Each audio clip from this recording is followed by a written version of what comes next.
என்ன மாமு சபை இதோட கலைதா அப்படியே கண்டினியூ பண்றீங்களா? இல்லங்க மாப்பிள, சரி. 2 கைய அவுட். இவன் கை காசு மட்டும் கொடுத்துடலான்னு பாக்குறேன். ஏய்யா டே மாப்பிள, மாமே இந்த ஆள் பாயிண்ட் என்னடா மாப்பிள? 239 ஆடியே தீரணும். 161 புல்லுக்கு தாங்காது. ஏய்யா அப்புறம் நீ மசு தானையா? ஏன் கை காசு கொடுக்குற? களைச்சு போடியா சீட்டு. மாமு இப்படியே வச்சாருன்னா நல்லா கீழே படுக்க போட்டாரு. பாத்துட்டு போறாங்கயா. எல்லாம் பாத்துட்டு தானே இருக்காங்க. சீட்டு பிடிக்கிற முகர கட்டைய பாரு. என்ன மாப்பிள சொன்னமுல்ல 5 ஜோக்கர். இதுக்கு போய் கை காசு தரங்கிற அறிவு இருக்கா உனக்கெல்லாம்? ரம்மி இல்லையே மாப்பிள. ரம்மி எங்க அப்ப போது வரும்யா? ஏன் அலையிற? இங்க பாருங்க சாமி, இப்பவும் சொல்றேன், என் கை காசை கொடுத்துட்டு நான் போயிடுறேன். ஆமா மாப்பிள கொடுத்துடலாம். தப்பு தெரியும்.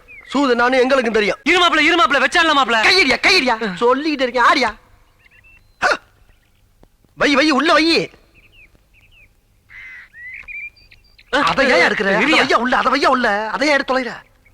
ஏய் அத எடுக்கற. மீசல தீய வைக்க. அத ஏன் எடுக்கிற? வையா உள்ள. இரியா நான் எடுத்து போறேன். இத போடியா வலியா. மாப்பிள அது போடாத மாப்பிள. போடாத மாப்பிள. சொல்றத கேளு மாப்பிள. ஓடுறா அப்படி. என்னமோ இதுக்கு போய் முறைக்கிற. வெற்றியும் தோல்வியும் வீரனுக்கு ஜகஜம். டேய் ஒரு கட்டில எத்தனை காடுன்னு தெரியுமாடா உனக்கு?